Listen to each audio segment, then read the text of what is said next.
The first sound you hear is not wind, not snow, but the whisper of bare feet dragging across frozen ground. No footprints of boots, no sign of struggle. Just a family, walking willingly into the mouth of a black winter forest, leaving their fire to die and their food to freeze on the table behind them. Hadley, Massachusetts, winter, 1834. 17 families gone.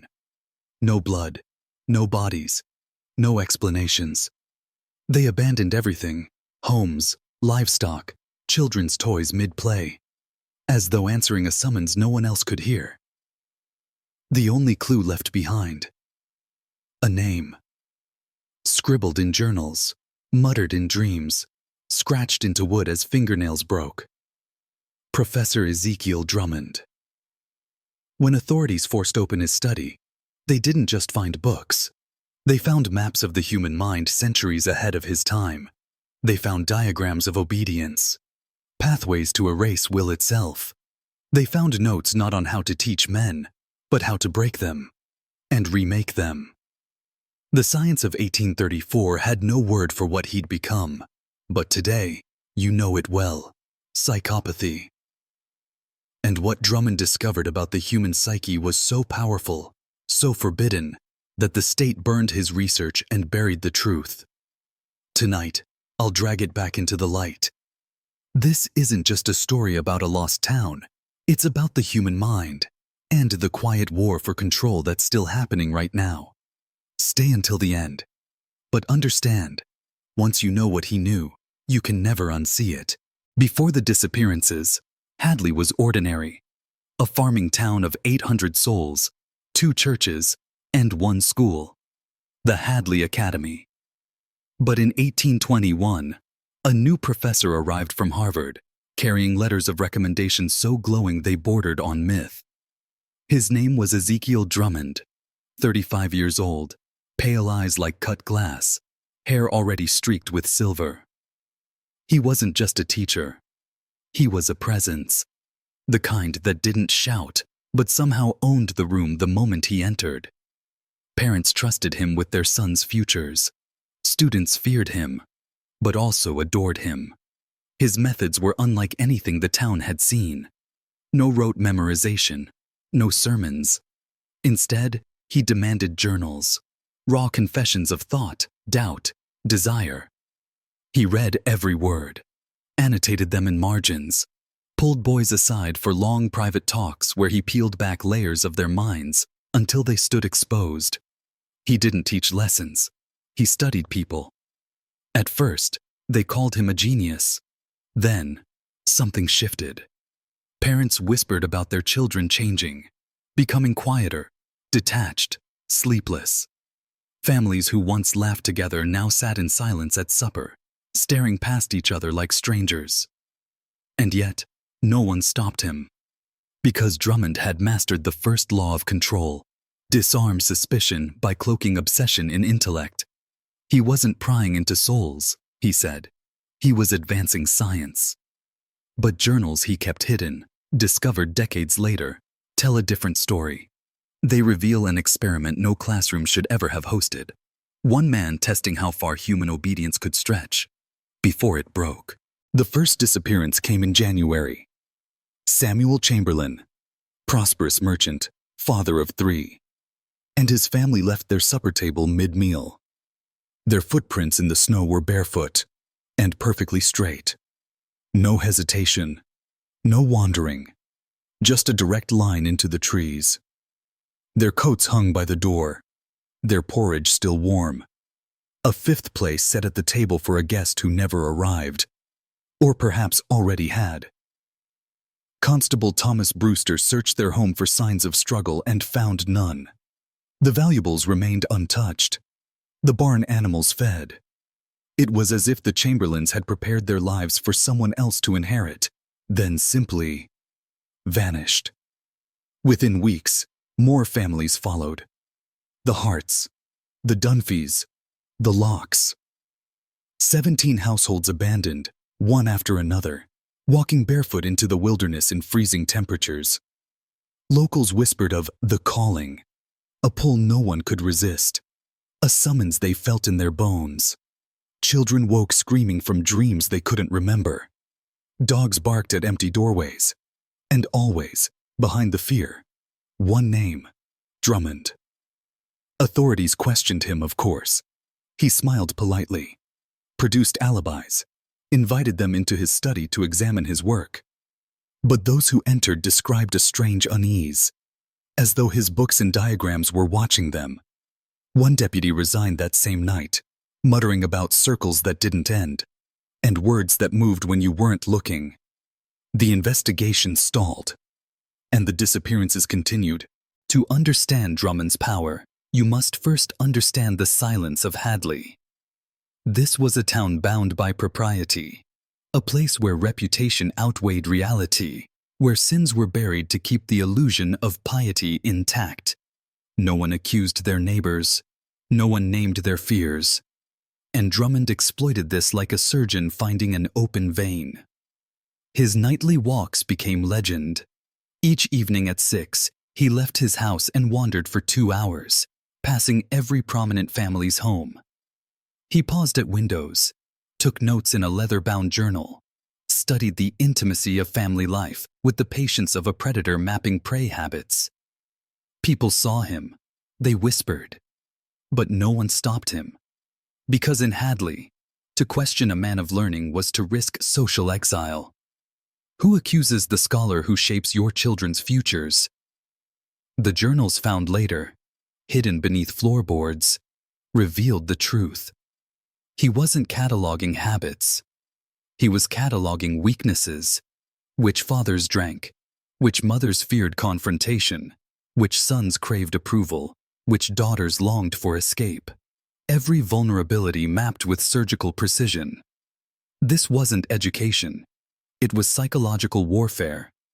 And it worked. By winter, entire households were collapsing inward. Parents mistrusting children, husbands avoiding wives, siblings silently fracturing. Drummond didn't break people violently.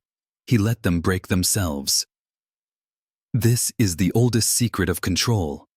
Give a man enough silence, and he will fill it with his own madness. Historians later called it mass hysteria. They were wrong. Hysteria spreads in chaos. This spread in order. Bare footprints in perfect lines. Meals half-eaten but arranged neatly. Doors left slightly ajar, never broken. Whatever happened in Hadley wasn't madness. It was obedience. The journals Drummond kept, later seized, destroyed, then leaked in fragments, described something chilling, a method of inducement. He believed the human mind could be rewritten through carefully sequenced exposures. Silence, repetition, deprivation, suggestion. A slow dismantling of free will until only the desired command remained. Sound familiar? It should. Modern governments call it behavioral conditioning. Corporations call it marketing. Religions call it conversion. Drummond was simply ahead of his time. So far ahead, it terrified even those who suppressed his work. His notes mention an auditory key, a phrase whispered at just the right moment to unlock obedience. Witnesses claimed the missing families murmured the same words in their sleep before disappearing, though no one dared record them. Hadley's churches rang their bells nightly, hoping to drown out the silence. But even hymns couldn't reach minds already claimed. Investigators eventually found the forest trail. Bare footprints froze into ice, leading deep between black trees. They followed for miles, until the prints simply stopped at a clearing.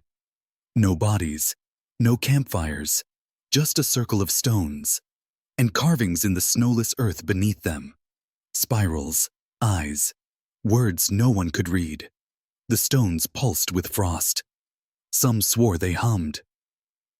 Drummond denied everything, but in his private notes, he described threshold experiments, testing how far people could be led without force, how identity itself could be dissolved and replaced with something new. That clearing became infamous in whispers. Children dared each other to approach it at night. Animals refused to cross its edge. Even decades later, hunters reported finding bones there. Not human, not animal, something in between. The state cordoned it off, built no roads through those woods, erased Hadley from maps for nearly half a century. But whispers persisted. Survivors claimed they could still hear footsteps outside their windows at night. Slow, deliberate, barefoot. You might ask, why didn't anyone stop him? The answer is simple. Control works best in plain sight. Drummond wasn't hiding. He gave lectures in Boston about moral philosophy. He published essays on the architecture of obedience. He argued that most men secretly crave domination, that freedom terrifies them, and they yearn for someone to show them who they are. And the elite loved him for it. Politicians attended his talks. Clergy quoted him from pulpits. Wealthy families sent their sons to study under him, even as rumors of disappearances grew. Because deep down, the powerful understood, what Drummond built in Hadley wasn't a tragedy. It was a prototype. His writings would later surface in unexpected places: military handbooks, interrogation manuals, corporate psychology programs. Each time stripped of his name, but never his methods. Look around you today. Algorithms predicting your next thought. Ads targeting your deepest fears. Governments feeding you curated outrage. This is Hadley. Scaled up. Perfected. Halfway through this story, I need you to prove something to yourself. And to me. In the comments below, write this phrase twice. I choose my own mind. Not for the algorithm. For you.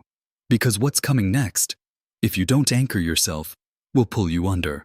After Hadley's collapse, officials staged a cover-up. Families were declared relocated. Property quietly seized by the state. Drummond vanished. Rumored dead. Rumored abroad. Rumored living under new names. But fragments of his work survived. Hidden copies of his journals passed between secret societies. Unpublished manuscripts appeared in archives decades later, annotated in the margins by unknown hands.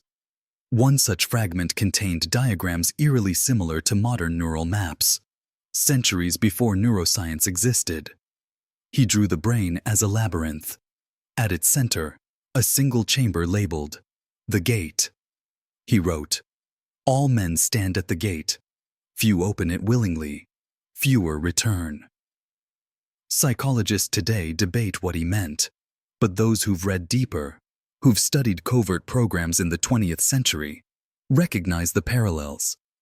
MK Ultra, Project Artichoke, behavioral modification experiments hidden behind patriotic slogans. Different centuries, same obsession. Break the mind, rebuild it. Hadley wasn't an anomaly. It was the blueprint. Years after the vanishings, construction crews building a new road uncovered something buried beneath the frozen soil near Hadley. A vault. Inside, hundreds of journals. Not by Drummond, by his students. Each one an autopsy of a soul dismantled in slow motion. Entries began innocently. Observations about literature, reflections on morality. But as months passed, tone shifted. Pages filled with confessions, compulsions, dreams of standing barefoot in snow, hearing whispers no one else could hear. The final entries are nearly identical. One line repeated over and over in frantic handwriting. "The circle is open. We must walk." Investigators sealed the vault. The journals vanished into state archives. But copies leak sometimes, and those who read them describe a peculiar side effect. After a while, you stop recognizing which thoughts are yours, and which were planted there by someone else. Ezekiel Drummond understood something most men never confront. Free will is fragile. You believe you choose your life, but your beliefs, habits, even desires are inherited scripts. Family, faith, culture, all pre-written. Drummond didn't implant control. He simply stripped away illusions until nothing remained but obedience. The families of Hadley weren't forced into the forest. They walked willingly. Because once you dismantle a man's identity, he'll follow anyone who promises a new one. This is why cults thrive, why propaganda works, why men who swear they'd never break do unspeakable things under the right command.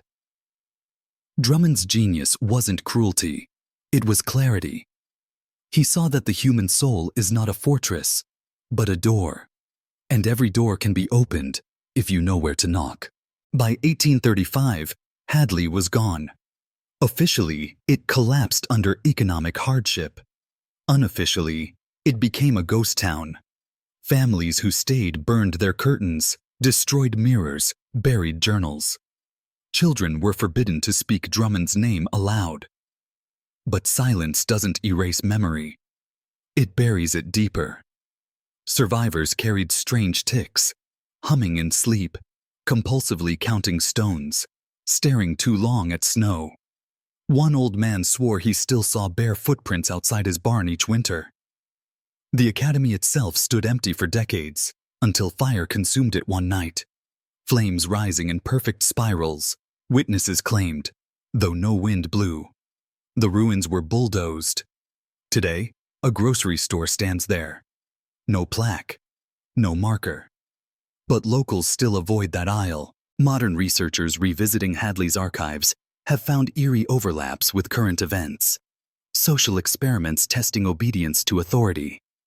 Studies measuring how isolation increases suggestibility. Digital platforms predicting user behavior with terrifying accuracy. Different tools, same outcome. The experiment never ended. It scaled. Every time you scroll, pause, react, data is recorded, mapped, used. The same way Drummond mapped Hadley, the same way he learned to whisper just the right phrase at just the right moment. You don't need a forest now. You carry it in your pocket. Ask yourself, who benefits when men forget who they are? It isn't random. It isn't chaos. It's design. Institutions don't fear rebellion. They fear awakening. Individuals seeing the patterns beneath the noise. That's why truths like Hadley's are buried. That's why names like Drummond are erased from textbooks. Because if men understood how control really works, they wouldn't fear monsters in the woods. They'd fear the polite man asking for their journals. The question isn't whether Hadley happened, it's whether you've noticed it happening again. Around you, within you. The whispers are louder now, not from forests, but from screens, from headlines, from curated outrage, from algorithms designed not to inform, but to steer. You've felt it, that pull to conformity, the sense of being watched, nudged, predicted. That isn't paranoia. That's the experiment perfecting itself. The footprints aren't in snow anymore. They're digital, but they're still barefoot, and they're still walking. Hadley's legacy isn't in ruins or archives. It's in the quiet question it leaves behind. Are you walking willingly? Drummond proved a mind can be erased without violence. That obedience can feel like choice. That men can vanish while standing in plain sight.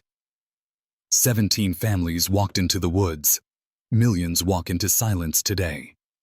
If you've listened this far, you're already different. Because most won't. Most can't. The experiment filters itself. The obedient drop off. The curious remain. You now know the name Ezekiel Drummond. You now see the pattern he perfected. The only question is, what will you do with it?